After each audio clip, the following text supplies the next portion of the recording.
सीधा चल चल तोर भूत अभी तोर घरवा होता है। ओ निहुर बाबा देखी कस्टमर आ रहा बा थोड़ा बढ़िया से करल जाई। अरे हमरे नाम नेहुर बाबा चिरकुटुआ आवे दे इनकरे पर मंत्र सीखले बन इनकरे पर झारे के बाद आवे दे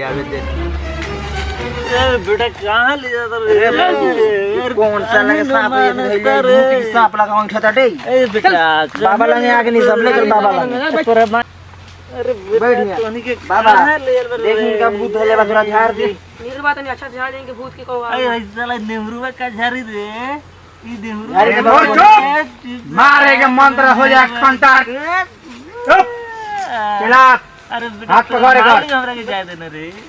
कानू बात करता रे ए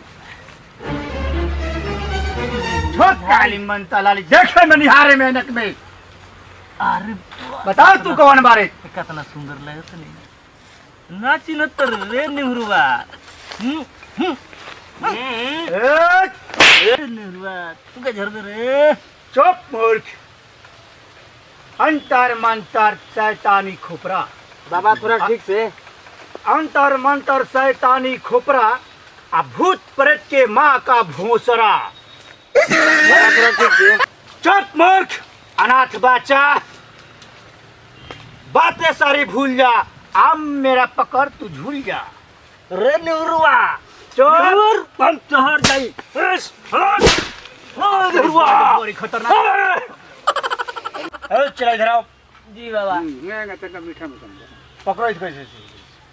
इधर आओ इधर छोड़ काली मंत्र लाली मंगल हारो मंगल हरी मंगल मानो मंगल हरी तू बताओ नर बारी की नारी काली तोर बाप है रे चलवा ऐसे ना मानी एक जरी सुनावे को हुई तुम आई जा बाबा देख कलकत्ता नकवाला में देख देख चामुंडा वाह ऐसे ना मानी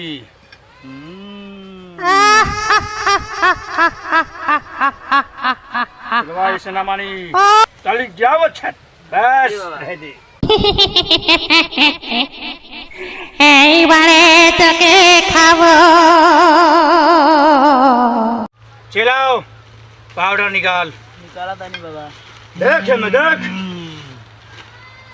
देख तोहर नासा उतर जाई कौन भूत धैले बा तोरा के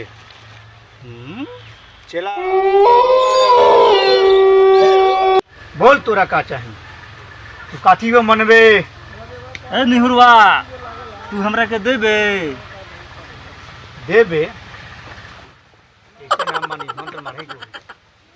जय हनुमान ज्ञान गुण सागर जय हनुमान ज्ञान गुण सागर अब का करी भूत प्रेत के पावर छू चलवा रे ये हमारा बस के बात ना हो धैले बेगरा कोन बिजोर हट बाप रे बाप साला उठा हट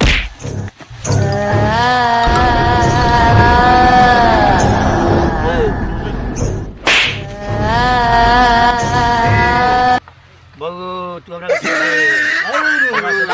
छोड़ दे हम ना अंतर मंत्र कर बगुआ मेरा रू से दूर कले बारे आज रात हम तोरे पे बिताएं रे बाप रे